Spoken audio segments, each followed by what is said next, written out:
Hi everyone, Rick Davidson here, game career coach helping you get paid to make games for a living.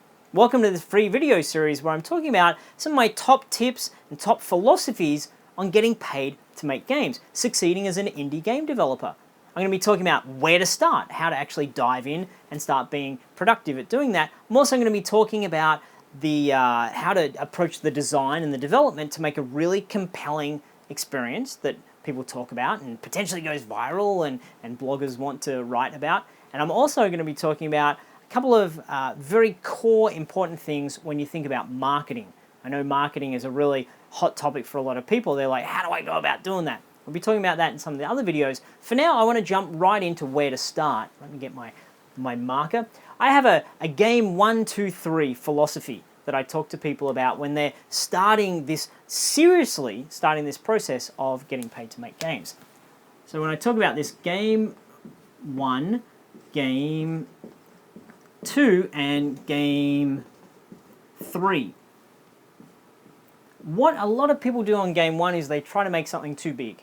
And you see this time and time again, a very ambitious project. As soon as someone says MMO, I'm like, no. As soon as someone's talking about, I'm going to make a MOBA, no. As soon as someone's talking about many levels or lots of characters, no, because it doesn't work. You're setting yourself up for failure.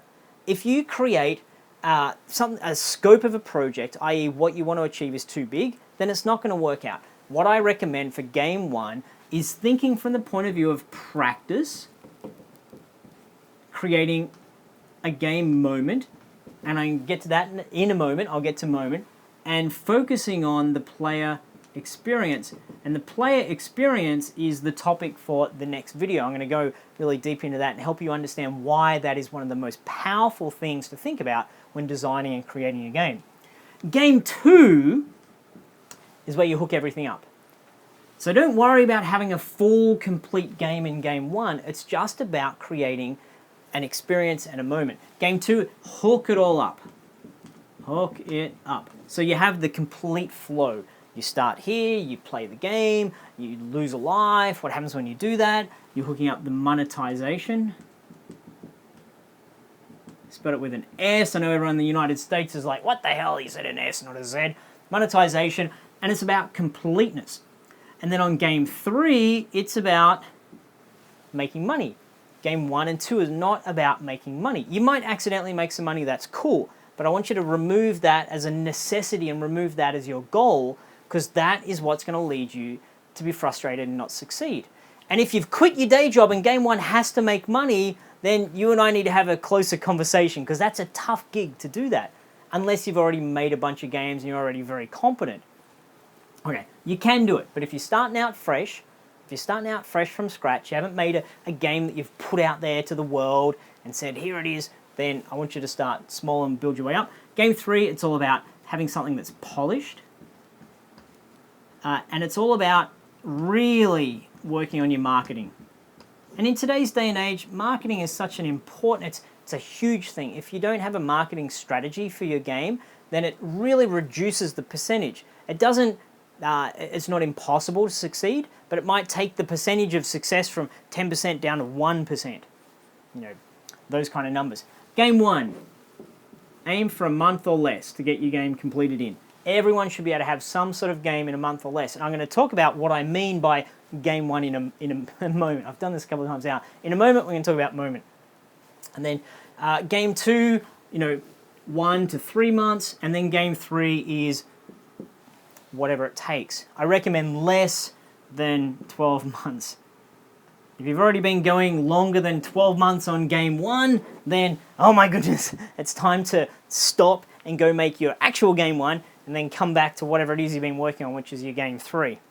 And now for a little bit more depth on game 1, you're possibly saying, well, where do I start? So what programming should I learn? What engine should I use? Okay, here's the thing. Here's my recommendation for newbies starting out, is on game 1, try to make game 1, or at least make game 1 with no programming. How do you go about making a game with no programming? Well, you find an engine or a tool or a level editor that allows you to do that. So if you're looking at engines, you can look at Game Maker. A lot of people make Game 1 in Game Maker. Some people release that game and have a lot of success making Game Maker games. But I want you to look at it from the point of view of how can I make that immediately without worrying about programming. Or you can use Unity combined with Playmaker, which is a plugin for that. Unity plus Playmaker, you can make great games without knowing programming. Why do I say don't worry about programming is so many people are getting stuck on, but I need to know programming. They'll go off and learn programming for a year or 2 years or 5 years, or maybe they think it's going to be that, but they get a few months into it and be like, I don't want to do this anymore. So if you can get some momentum by making a game with no programming, which you can do, then it allows you to understand all of the things aside from programming. Understand about the player experience and creating moments and creating the full flow of a game. That's why I recommend that. The other awesome place to look is mods and level editors. So you can look at places like Skyrim or StarCraft 2. You can look at Little Big Planet, Mod Nation Races. You can create FPS, you can create racing games, you can create RTS, you can create platformers. There's so many different games that ship with a level editor, and then communities you can put that out to that allow you to say, I made a game. It doesn't have to be you did it all from scratch, right? This is really important. A game is not just I did it all from scratch. One of the most famous examples I know of is Counter-Strike. Counter-Strike was a mod. That the people who made Counter-Strike didn't say, you know what, we're going to make the whole engine, the whole thing, and everything from scratch. No, they made a mod, and it did very well, and people loved it, and then it became as big as it is now, right?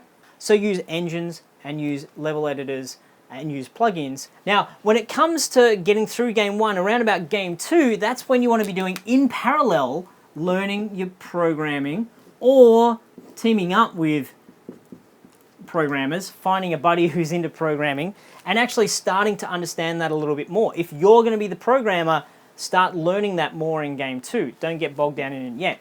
What language should you learn? Really doesn't matter. I say that, you don't want to learn an obscure, irrelevant language, but if you're in Unity, C#, JavaScript, doesn't matter. I recommend C#, that's just because that's what most people are doing nowadays. I took a poll and that's what people do. So C#, wonderful. Unity, fantastic. That's, my recommendation right at this point in time, Unity plus Playmaker plus C#. There you go. Don't worry about that on Game 1, but start to learn that and start to understand that. The alternative is UE4. And you guys know the Unity UE4 battle. There's a lot of battle about that. And then, you're going to be learning a bit more C++ at some point. Okay. Any approach you take, it's fine. It just takes practice and time and commitment and putting energy into it. So it's less about which one is better, and it's more about just do it. And you've got to dive in and just get started and just do it on Game 1. Now let me return to what I was saying before about creating a moment on Game 1. What do I mean by a moment? Okay, so a full game is where you start the game and 5 hours later, 10 hours later, 20 hours later, you've finished the game. If it's a linear-based game. It could be a game where you play it over and over and over. It could be a multiplayer game where you keep playing. I don't want you to strive for that on Game 1. I want you to strive for a moment. So if you're making an RTS, if you've dived into a level editor and you say, I'm gonna make a great StarCraft 2 experience, won't even resemble StarCraft 2. It's going to be so cool and awesome, and some tower defensiveness mixed in with some different units, mixed in with some different abilities that you can all do without programming. It's just getting in there and playing around and tuning it.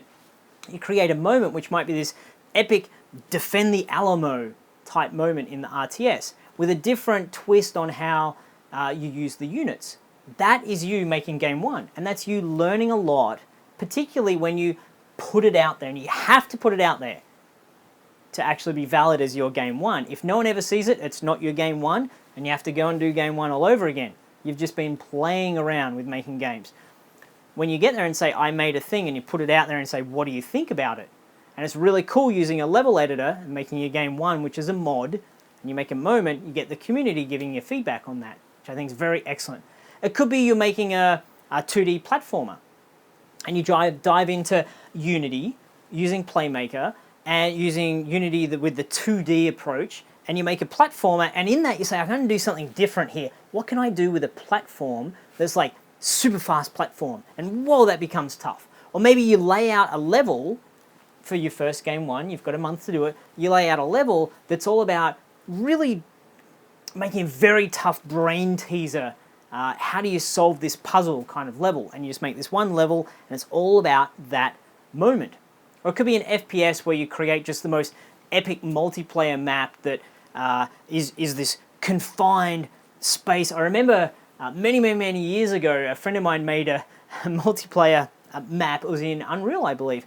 And he called it the Death Box. And we had so much fun playing because there's this small box with levels and ramps that went around, but you could kind of see people nearly at any point in time as they ran through the little windows and the weapons everywhere. It was hilarious. It was so much fun. And that was him making a game without having to do all of the other stuff, all the programming and all that kind of, the art. He was just focusing on the player experience, the moment, the joy.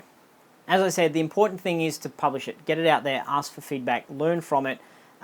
This does a few things. You improve on your skill. It also gives you social proof in the future. If you're looking to team up with people to find some partners, maybe to get a little bit of family and friends investment money, which I think is a good thing to do. Hey, Uncle Joe, can you lend me $5,000 so I can go off and pursue my dream of making games without having to worry about the cash? Uncle Joe's gonna be like, well, are you gonna be able to do it? And you're like, hey, look at Murderbox, look how awesome it is. And he's like, okay, you clearly you've been doing it.